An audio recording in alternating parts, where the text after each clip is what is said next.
Hello guys, নমস্কার সবাইকে। কেমন আছেন সবাই? বাচ্চা থেকে বড় সবার পাস্তা খেতে খুব ভালো লাগে। আজ বানাবো পাস্তা। পাস্তা বানানোর জন্য নিয়ে নিয়েছি ডিম, পেঁয়াজ, কাঁচা লঙ্কা, গাজর, রসুন, সস, টমেটো। আমি এখানে নিয়ে নিয়েছি 3টে ডিম, 250 পাস্তা। পাস্তাটা প্রথমে সিদ্ধ করে নেবো। প্রথমে কড়াইতে দিয়ে দিলাম জল। জলটা একটু গরম হলে দিয়ে দেবো লবণ, রিফাইন তেল, তারপরে দিয়ে দেবো কেটে রাখা গাজরটা। গাজরটা হালকা একটু সিদ্ধ করে নেব, নিয়ে তারপরে দিয়ে দেবো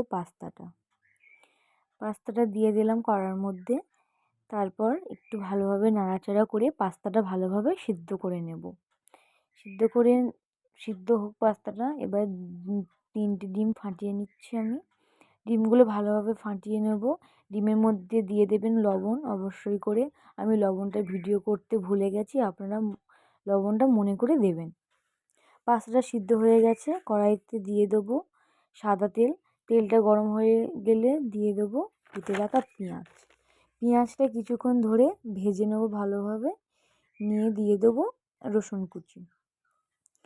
রসুন কুচি দিয়ে একটু নাড়িয়ে চাড়িয়ে নিয়ে দিয়ে দেবো কাঁচা লঙ্কা। কাঁচা লঙ্কা কাটা দিয়ে দিলাম। এবার দিয়ে দেবো ফাটিয়ে রাখা ডিমটা। ডিমটা ভালো করে ভুজিয়ার মতন করে ভেজে নেব। আপনারা একটু ভুজিয়ার মতন ভালোভাবে একটু ভেজে নেবেন, একটু হালকা ব্রাউন মতনভাবে ভেজে নেবেন। তারপরে দিয়ে দেবো কাটা টমেটো। আপনারা অনেকক্ষণ ধরে একটু ভালোভাবে সুন্দর করে ভেজে নেবেন, দিয়ে দেবেন টমেটো। টমেটোটা আমি দিয়ে দিয়েছি।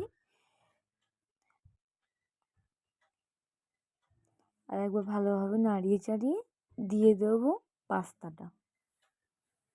পাস্তাটা ভালোভাবে নাড়িয়ে চাড়িয়ে নেবেন, যাতে পাস্তা একটু ভেজে যায়, একটু কালারটা আসে। পাস্তা সুন্দর একটু ভালোভাবে ভেজে নেবেন।